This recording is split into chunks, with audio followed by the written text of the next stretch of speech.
Welcome to the C-Suite Series presented by Channelchek and Noble Capital Markets. Noble is an SEC-registered FINRA-licensed broker-dealer and the source of the equity research available on Channelchek. Of the 6,000 small and microcap companies listed on the site, today we're featuring Comstock Mining. Mark Reichman, Noble's senior research analyst covering the company, will be interviewing CEO Corrado de Gasperis. Afterwards, he will be joined by Michael Kopinski, Noble's director of research, to discuss the key takeaways. As a reminder, Mark's research is available at no cost on Channelchek. Just type in Comstock Mining in the top left Company Data section. And now, here's Mark and Corrado. Welcome, Corrado. Hi, Mark. Thanks for having me today. Corrado, would you please share a little about your background and how you became affiliated with Comstock Mining? Absolutely. I started my career, interestingly, as a financial auditor with some amazing clients. They were all large multinational industrial public companies, including General Electric, Union Carbide, and one that was very fond of me, Graftech, And all these companies had this very keen focus on materials, industrial materials, I would say material science and innovation. And frankly, I was hooked. I took the lead in turning around Graftech, which was, an international company on 4 continents, as the CFO. Then I ran a 22 facility steel manufacturing company called Nova American Steel. I was the CEO there. And those two kind of things sort of led me to taking on the project. I guess I sort of, developed this experience for, turnarounds or enhancement of existing industrial companies. And I took on the project of really consolidating, developing, and bringing the Comstock back into the forefront of Nevada mining and Nevada mining innovation. So, as a company and as my background, we apply a science-based methodology of management in everything we do. And I think it's quite uncommon in the mining industry. So, a little bit of a long road to get here, but I've been with the company now for over 11 years. What about the other members of your team, and how does their experience enhance the company's probability of success? Well, we have a core team. We're talking about 12 people, and I would describe them as highly intelligent, highly experienced engineers, geologists, metallurgists. We even have an archaeologist on staff. And within our team, we've got about an average of 25 years of mining, certainly mining and heavy industrial experience. But what's, I think, uncommon or less common with our team is that they're genuinely integrated into the Comstock. They have an incredible passion for the district, certainly geologically, but I would say even, with the surrounding communities. So this team, as I speak, has been together developing the Comstock geology now with an intimacy for well over 10 years. I guess I would say one other thing, the precision and strength of the alignment that we have to a very common goal, a very focused goal, it would be hard for me to exaggerate it. We're not hierarchically organized, we're rather systemically organized, and we all work together as one team around projects. So for us, it's moving a project forward and it's achieving a goal. So it's remarkable, it's unusual. For investors that may be unfamiliar, would you provide a high-level sketch of how your company is organized? Yeah, it's a great point and question, because we just did reorganize around what is effectively a very big mining platform. So physically, we represent 10 square miles of property, but we positioned it with 5 drivers. I mean, you can think of it as 5 businesses, but there's an interdependency. So first, the southern half of the district includes our Dayton and Spring Valley complex with almost 3 miles of contiguous mineralized trend. Secondly, we have the whole northern part of the district, which includes a just recently operating mine, the Lucerne mine, and a number of incredibly high-grade northern targets, the Occidental Lode, the Gold Hill targets, which you'll be hearing a lot more about. That was home of some of the highest grade and frankly largest silver and gold discoveries in the US, if not the world. So that's being developed with a partner called Tono Gold. third, and right in the middle of all that, we have a fully permitted operating infrastructure. It's centrally located, as I said, in an entity that we call Comstock Processing LLC, but it has full crushing, processing, refining, and full online metallurgical laboratories. I mean, it's fully functional. Fourth, we have a strategic investee called Mercury Cleanup, a global mercury remediation business. It's actually headquartered on that processing site, deploying mercury remediation and gold extraction systems. Now I can say worldwide, because we just shipped our first international unit to one of the richest gold districts in the Philippines. I think when people start to understand what MCU's potential is, Mark, it's going to be very exciting. And then fifth, last but not least, is we've now developed a pretty meaningful portfolio of royalties. We haven't sort of communicated them, sort of as a grouping, but we set up a company called Comstock Royalty Holdings. We've got royalties on the Lucerne, the Accidental, the Gold Hill, even in other separate companies, and we're going to start being clearer. So those are the 5 units. Those are the 5 drivers that really position us to create value. Well, starting off with your mining operations, you recently announced a planned airborne survey of the Dayton resource area and Spring Valley exploration targets. What are your expectations for the survey?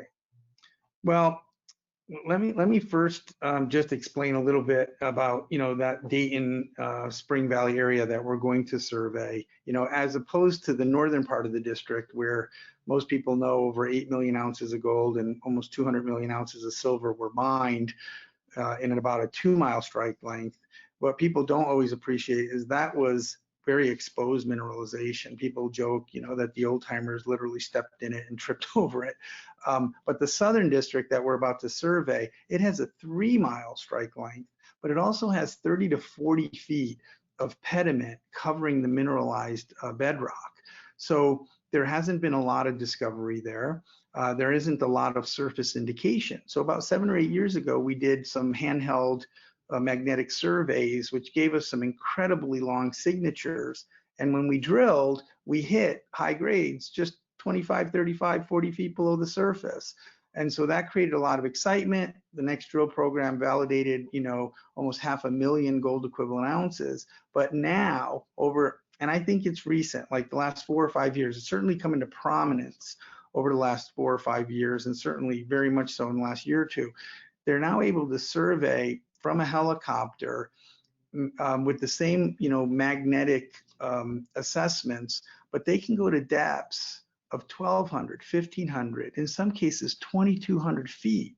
And when you think that the mineralization in the north and the old timers mined to depths of in excess of 3,000 feet, we're incredibly excited about what it may show us and direct us to do in terms of our next drilling program. So it's very inexpensive, it's incredibly efficient, but to get 3-dimensional surveys at depths of 2,000 feet, it'll save us probably in the first 2 or 3 drill holes that either we don't do or we do, both in terms of efficiency and effectiveness. So we're going to start that in about a week or so, and we should start to have results by the end of October.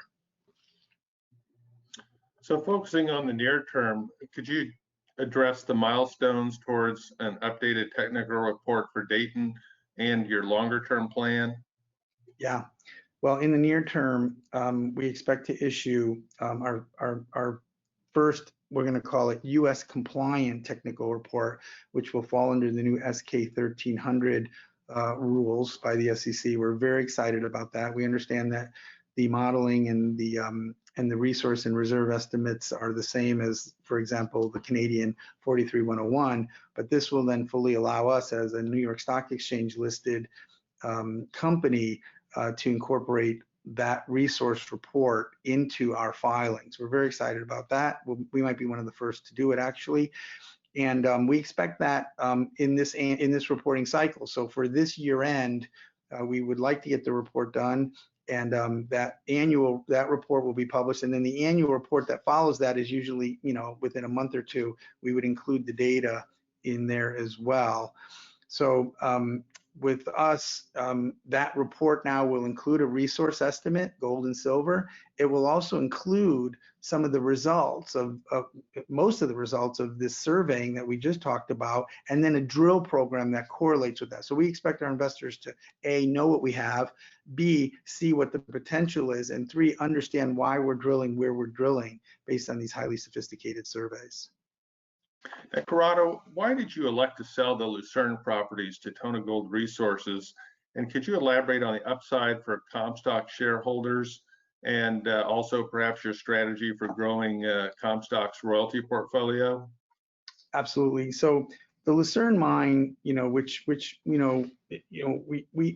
let me say it this way: we don't feel in general that we're a seller of gold assets, right? We're very bullish on gold, and we're very bullish on our gold assets. At the end of 2016, we had done some investments in Lucerne, and from our perspective, it was going to require much more investment, certainly at the gold prices that we were at, to expand the resource to sufficiency. And we were not in a capitalized position, really to take on the risk of doing that. We did not want to, let's say, exit the district at all, and we did not want to break up the district, so we came up with something very innovative. We monetized Lucerne by selling the mine, but we retained a royalty, which has an incredible upside potential and sharing in the upside potential, but also we leased our infrastructure to process from that mine, which is what it was built for, which will bring additional revenues well in excess of the royalty. So when we look at the base case and the upside case for Lucerne, which, by the way, the last time we did that formally was at $1,250 gold, we were looking at anywhere from $35 to $40 million of value coming from that, in addition to the sales price of about $25 million. So we love that we're still a stakeholder in Lucerne with the royalty. We love that we're a strategic partner with Lucerne with the leasing of the facilities. And also, while we lease those facilities, or while they have the option to lease those facilities, our costs are subsidized. So we did it strategically to position Lucerne to be successful and for us to share in that success, bring in a partner willing to deploy the capital, to actually make it successful, while we could focus on our other top targets like the Dayton and Spring Valley and otherwise. So that's why we did that, and we look forward actually to really fully consummating that trend. We've done substantially all of it, but we're looking forward to consummating the rest of that transaction here probably in the third quarter by the end of September. And did you want to talk a little bit about the royalty portfolio, because I know you have other royalty interests as well? Absolutely. So we have 1.5% royalty on the Lucerne, which has an established resource that Tono is not only expanding and updating to publish their own technical report, but also they'll have to reassess, with the current gold environment. So we're very excited about what that would show. We also have royalties on the whole Occidental LODE, which is about a 2-mile strike that we've leased to Tono that is parallel to the Comstock LODE. And then the Comstock LODE, which is from Virginia City and Gold Hill right down to about the Lucerne, we have royalties ranging from 1.5% to 5.5%. That part of the district was the historically richest. That's the part of the district where the old timers had a cutoff of about an ounce per ton. I mean, literally 33 grams per ton was their cutoff for extracting ore from their mine. So Tono Gold's concept is that there's a lot of, 3/4 of an ounce, half an ounce, 1/4 of an ounce material that was intentionally left behind, and so they're going to start drilling. I think they're going to start drilling next week to start to prove that concept. So, and we have a couple of others, Mark, with the Eclipse Mining and some others where we retain royalties.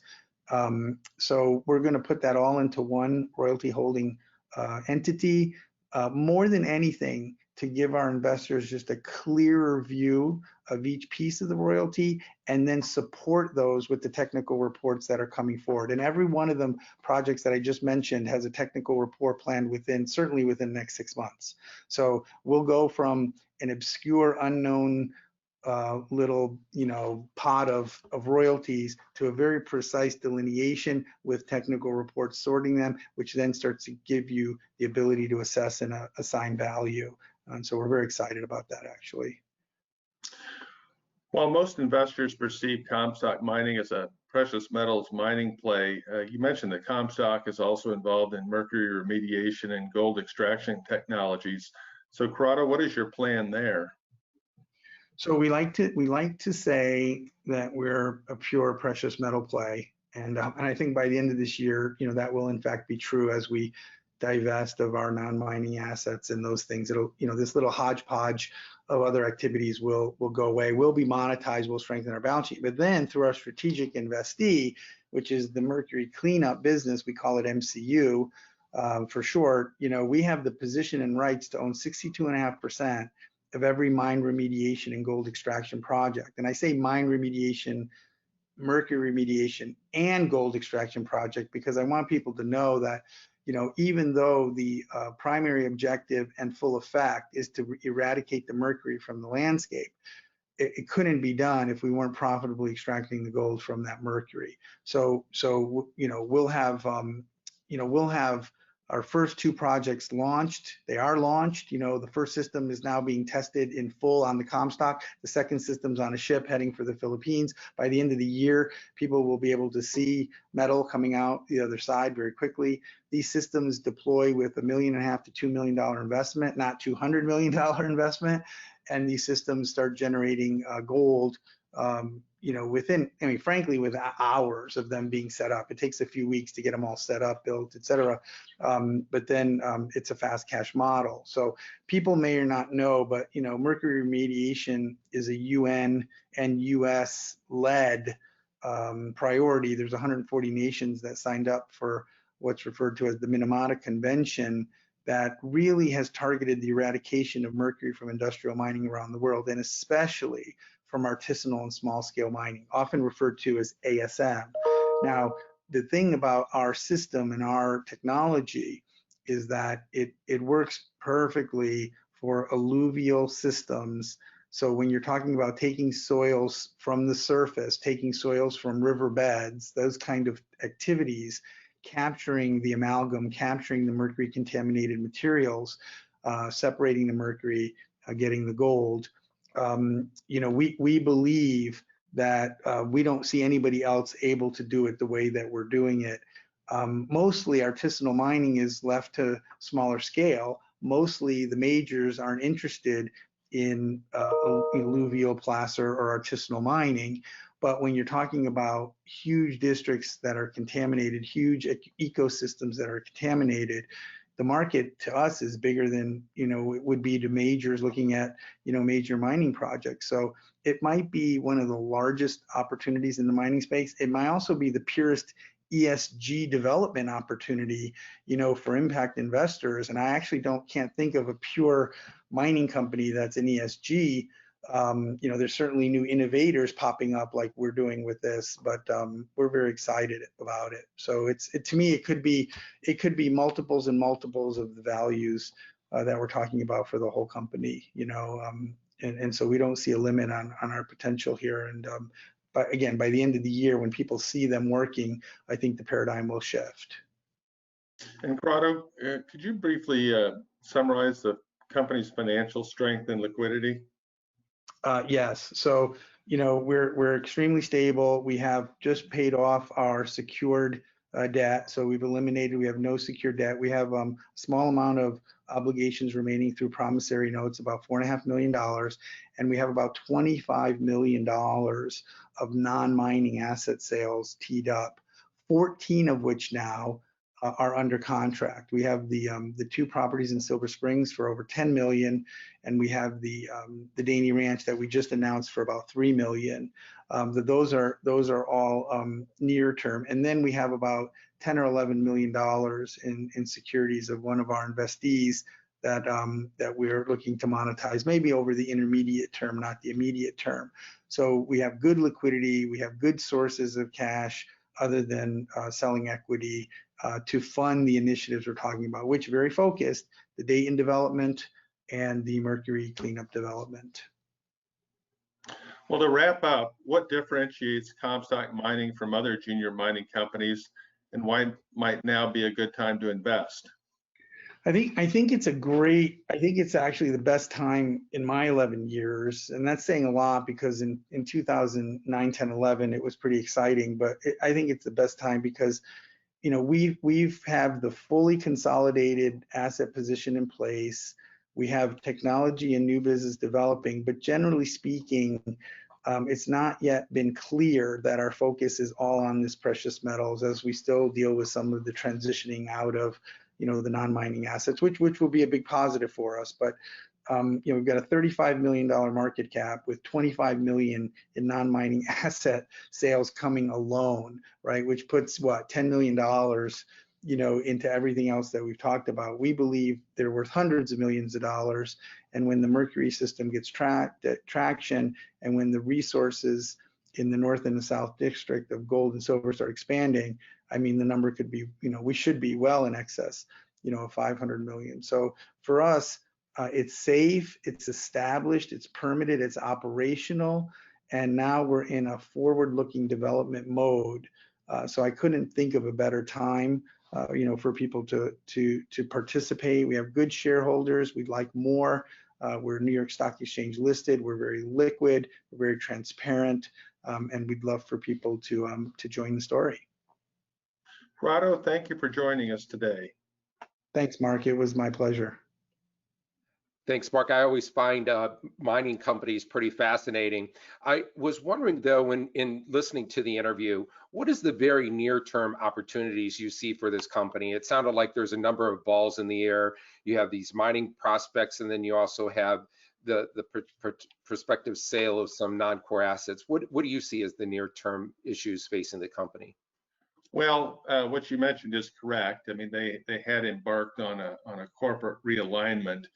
And so they are, you know, in the process of, they have agreements to sell some non-core assets, which will provide funds in the third quarter to advance some of the projects in their core portfolio. And so I think the first opportunity there is to advance the Dayton resource area and the Spring Valley exploration targets. You know, during the interview, we talked about the planned airborne survey. But they expect to get the technical report completed by year end, and over the next several years, next couple of years, would advance that project to a feasibility level project. And so I think, you know, you'll see a lot of news flow related to that. And then in addition to that, you know, they're developing or investing in a mercury remediation and gold extraction business with projects here in the U.S. and in the Philippines at the moment. And so we think that project has a lot of long-term value creation potential for shareholders. And Mark, Corrado mentioned about the remediation of the Mercury. How significant is that opportunity? Is there any way to frame that opportunity? Well, I think, you know, there's a lot of potential associated with that business. The government, you know, has taken a lot of interest in terms of supporting mercury remediation. You know, for the company, there's an ESG component which we think will resonate with investors. But then you also have to realize that, you know, as they're conducting the mercury remediation, they're also extracting gold from the materials. So there is a financial return component. At this point, you know, they're really starting out small. They're really hoping to grow this. I mean, the potential is very significant because it could be a global business. And I think this is kind of one of the areas where you know, they work very closely with a lot of the Nevada regulators as well as with the EPA. So I think there is an early entrant advantage, and I think barriers to entry, if they, you know, if they are successful with it, then I think that they will have advantages that others won't. So I think that they would be able to grow this business over time But right now, I don't think investors are probably giving it a whole lot of credit in the valuation just because it's still very early.